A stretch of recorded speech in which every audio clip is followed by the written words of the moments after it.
আজ সন্ধেবেলায় চলে গেলাম জন্মদিন বাড়িতে গিয়ে কী খাওয়া দাওয়া করলাম সবই দেখাবো এই ব্লগে। তো চলো ব্লগটা প্রথম থেকে শুরু করা যাক। সো হ্যালো এভরিওয়ান, তোমরা সবাই কেমন আছো? আশা করছি ভালো আছো, সুস্থ আছো। আমি চলে আসলাম নতুন একটা দিনে, নতুন একটা ব্লগে। তোমাদের সবাইকে অনেক অনেক ওয়েলকাম, অনেক অনেক ভালোবাসা। তো দিনটা ছিল 8ই সেপ্টেম্বর। তো সন্ধ্যেবেলা কিন্তু রেডি হয়ে বেরিয়ে পড়েছি শাশুড়ি বৌমা মিলে জন্মদিন বাড়ি যাওয়ার উদ্দেশ্যে। তো আমাদের বাড়ি থেকে খুব একটা দূর না, তাই হাঁটতে হাঁটতেই চলে এসেছি। তো আমরা এসেছি পিসি শাশুড়ির ছেলের জন্মদিন, তো সেই জন্যই তো এখানে এসে বসেছিলাম কিছুক্ষণ। এখানে কিন্তু আমার শাশুড়ি মা একটু হাসাহাসি করছে আমি ভিডিও করছিলাম বলে। তো খানিকক্ষণ পর কিন্তু এখানে কেক কাটার জন্য সবাই আয়োজন করছিল। তো সেই মতো এখানটায় আমি দাঁড়িয়েছিলাম। তো এখানে কিন্তু ওর আশীর্বাদ করছিল, ওরই জন্মদিন ছিল আজকে।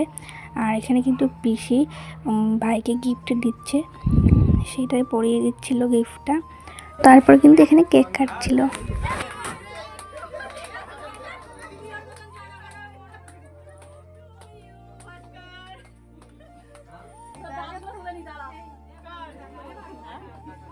ওখানে কিন্তু কেক কাটা হয়ে গেছিলো আর আমরা কিন্তু চলে এসেছিলাম সবাই মিলে খাওয়া দাওয়া করতে। এখানে কিন্তু ফ্রায়েড রাইস দিয়েছিলো আর এখানে মুগ ডাল দিয়েছিল।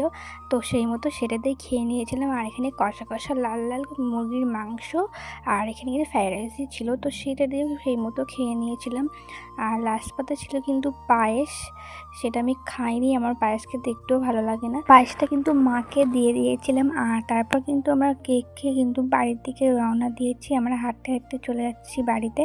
তো হাঁটতে হাঁটতে চলে এসেছি বাড়িতে। তো আজকের ভিডিওটা আমি এই অবধি রাখছি। ভিডিওটা ভালো লাগলে একটা লাইক করে পেজটাকে ফলো করে দিও, আর ইউটিউব থেকে দেখে থাকলে একটা সাবস্ক্রাইব করে দিও। আজকের মতন টাটা।